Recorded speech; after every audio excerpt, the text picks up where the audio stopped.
नमस्कार दोस्तों, मैं हूं शंकर और आप देख रहे हैं मेरा चैनल सुश्रुत विद्या। दोस्तों, पिछले वीडियो में मैंने बात की थी कि वात के बारे में।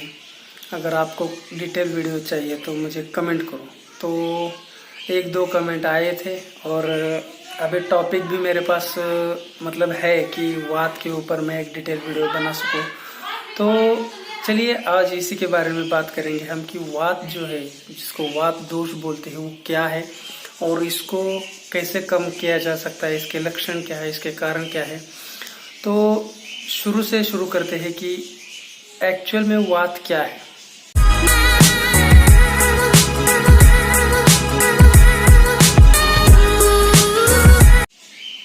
वात जो है वो हमारे शरीर में त्रिदोष होते हैं, जैसे वात है, पित्त है, कफ है। तो वात जो है वो दो चीजों से बनता है, एक तो वायु और दूसरा है आकाश।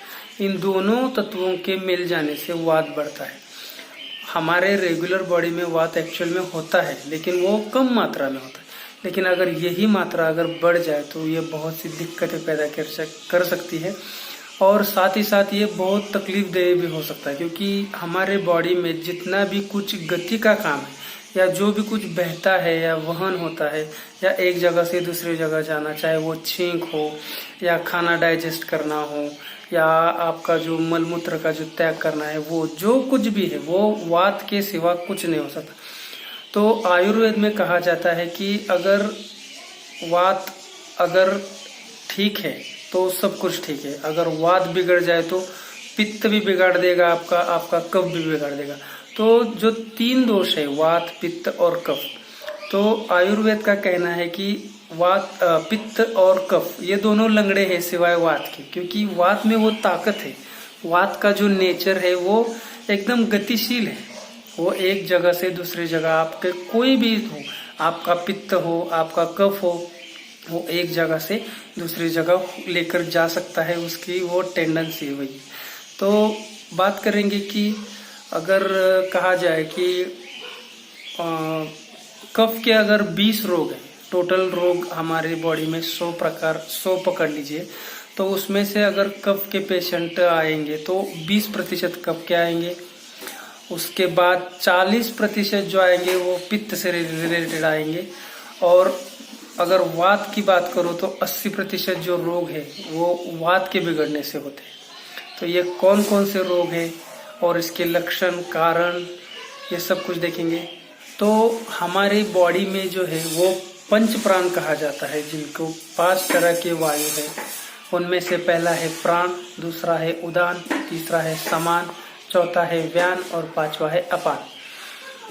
प्राण वायु जो होता है वो हमारे यहाँ पे बैठता है, सीने में होता है। उदान जो होता है, जो ऊपर का एरिया होता है, उसको उदान वायु बोलते हैं। समान वायु जो होता है वो हमारे पेट से रिलेटेड होता है। व्यान जो होता है वो पूरे शरीर को एक साथ जोड़े रखता है। और अपान जो होता है वो कमर से टांगों के बीच जो वायु होती है उसको अपान वायु कहते हैं। तो इसके कारण क्या है कि वात अगर बिगड़ गया है आपके बॉडी में, तो इसके कारण क्या है, कैसे पता चलेगा। तो बहुत से लोगों को आपने देखा होगा, मैं ज्यादा डिटेल में नहीं जाऊंगा, सीधे पॉइंट टू पॉइंट बात करेंगे। नंबर फर्स्ट, मल या मूत्र के जो त्याग करते हैं उसमें रोक के रखने की जिनकी आदत होती है, उनका वात बिगड़ सकता है। दूसरा, खाया हुआ पचा नहीं, उससे पहले आपने दूसरा खाना ठूस लिया, इससे भी आपका वात जो है बिगड़ सकता है।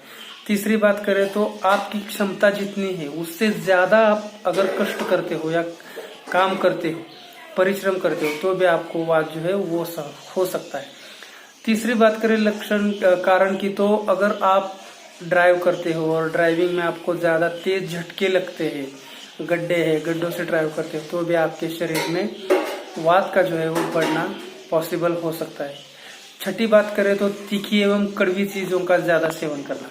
तीखी मतलब ज्यादा तला हुआ, भुना हुआ या चटपटा खाना, ऐसी चीजों से भी आपके बॉडी में जो है वात बढ़ सकता है। नेक्स्ट पॉइंट है मेरा, ज्यादा मात्रा में ड्राई फ्रूट्स। आमतौर पर कहा जाता है कि ड्राई फ्रूट्स अच्छे होते हैं, लेकिन आप अगर ड्राई फ्रूट ज्यादा मात्रा में लेते हो या ऐसे ही ले लिए और ऐसे ही खा लिए, तो भी आपके बॉडी में जो है वात बढ़ सकता है। नेक्स्ट जो मतलब पॉइंट है वो हमेशा चिंता करना। या मानसिक स्ट्रेस में रहना, ये भी आपकी बॉडी में जो है वात बढ़ा सकता है। नेक्स्ट जो पॉइंट है वो है जरूरत से ज्यादा संबंध बनाना या सेक्स करना, इससे भी आपके शरीर में वात जो है बढ़ सकता है। ज्यादा ठंडी चीजें खाना जो आपकी बॉडी को सूट नहीं करता है, उससे भी आपका वात बढ़ सकता है। और दूसरी बात करें कि खाली पेट रहने से भी आपकी बॉडी में जो है वो वात बढ़ सकता है। तो चलिए अब इसके जो कारण तो हमने पता कर लिए, अब इसके लक्षण क्या है वो भी हम देख लेते हैं।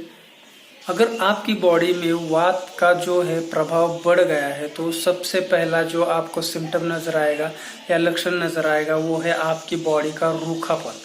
अगर आपने ऐसे करके अपने बॉडी से नाखून फेर लिया ना तो सफेद लाइन उठेगी, तो समझ लीजिए कि आपकी बॉडी में जो है नमी वो चली गई है। दूसरी बात करेंगे कि शरीर में दर्द या जकड़न होना, आपकी बॉडी में कहीं भी कुछ भी दर्द हो या कैसी भी दर्द हो तो समझ लीजिए कि आपकी बॉडी में वात जो है वो बढ़ गया है। दूसरी बात करें तो हड्डियों का कमजोर होना या टूट जाना, ये भी आपके शरीर में वात के बढ़ने के लक्षण है या संकेत है। ऐसा क्यों होता है? क्योंकि जब भी वात बढ़ता है तो वो पहले आपके खून से होता हुआ आपके हड्डियों में चला जाता है और बाद में आपकी हड्डियों को कमजोर कर देता है। तो हड्डियां कमजोर होंगी तो वो जल्दी टूटेंगी, तो भी आपके शरीर में वात जो है बढ़ेगा।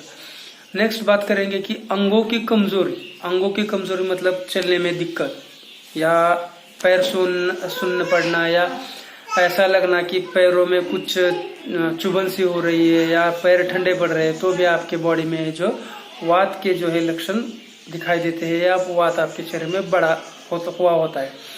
साथ ही बात करेंगे कि नाखून, दांत और जो स्किन होती है आपकी, उसकी जो कलर होता है वो फीका पड़ जाता है, क्योंकि वात की तो टेंडेंसी है कि वो ठंडा है और साथ ही रूखा है और गतिशील है, तो इसकी वजह से जो है आपकी बॉडी में एक फीकापन आ जाता है। बाद नेक्स्ट जो हमारा मतलब पॉइंट है वो है मुंह का स्वाद कड़वा हो जाता है, कुछ भी खाओ कड़वा ही लगेगा आपको, तो ये भी एक वात बढ़ने का संकेत है।